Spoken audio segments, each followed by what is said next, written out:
Hello everyone, I am Dr. Nivedita Chakravarti. I'll be showing you a case of 30 years old male with a history of left thumb injury and pain. The radiograph was normal and subsequently an MRI of the thumb was obtained.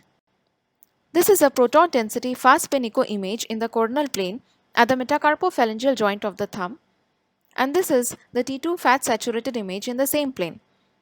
In musculoskeletal injuries, we have to specifically look at the site of pain in the correct plane, or else we'll miss the subtle findings, particularly in the smaller structures like fingers and thumb. So, after placing a marker, the site of pain complained by the patient corresponded to the ulnar aspect of the metacarpophalangeal joint of the thumb, and I have highlighted that area.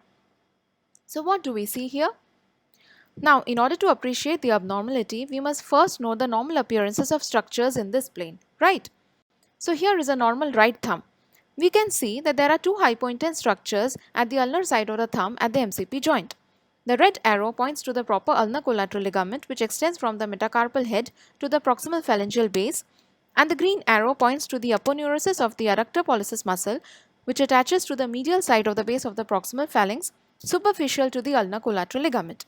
So, normally the adductor pollicis aponeurosis overlies the ulnar collateral ligament at the MCP joint.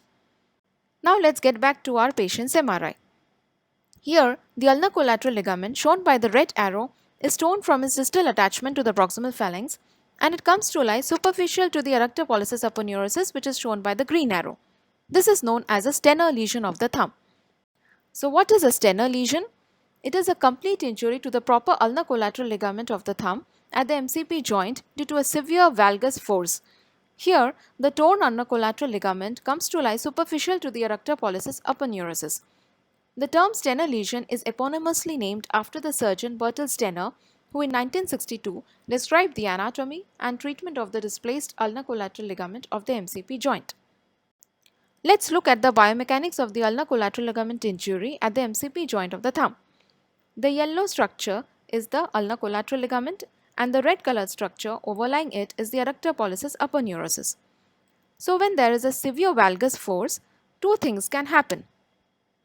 Either the ulnar collateral ligament gets completely torn from its distal attachment and is retracted proximally, but maintains its position deep to the adductor pollicis aponeurosis, in which case it is known as a non-Stener lesion. Or the ulnar collateral ligament, after getting completely ruptured from its distal attachment, can come to lie superficial to the adductor pollicis aponeurosis, in which case it is known as a Stener lesion. This is how an MRI of a non-Stener lesion looks like. The ulnar collateral ligament shown by the red arrow is torn from its distal attachment but maintains its position deep to the adductor pollicis aponeurosis, which is shown by the green arrow. So what is the significance of diagnosing an injury to be a Stener or a non-Stener? So in a Stener lesion, the interposed adductor pollicis aponeurosis between the torn ulnar collateral ligament and its insertion at the phalangeal base prevents healing of the ulnar collateral ligament and thus requires surgical management, whereas the non-Stener lesions are managed conservatively. Therefore, whenever we see a case of ulnar collateral ligament injury of the thumb at the MCP joint, it is imperative to mention whether it is a Stener or a non-Stener lesion, as one requires operative and the other requires a non-operative management. I would like to show one slide of MR planning of thumb because in order to appreciate such finer structures of thumb and to detect abnormalities in them, it is essential to image the thumb in the proper plane. This is a localizer image along the trapeziometacarpal joint of the thumb with a blue line showing the thumb axis along which to image. This is the axial PDFSE image through the widest diameter of the proximal phalanx of the thumb with the blue lines showing the plane along which coronal images are to be obtained. This is a coronal PDFSE image from the trapeziometacarpal joint to the interphalangeal joint of the thumb with the blue lines showing the plane along which the sagittal images are to be obtained. And lastly, this is a sagittal PDFSE image of the thumb. So the take-home message is that the thumb should be scanned in a proper plane. We should have a sound knowledge of the normal appearances of the structures in order to point out the abnormality.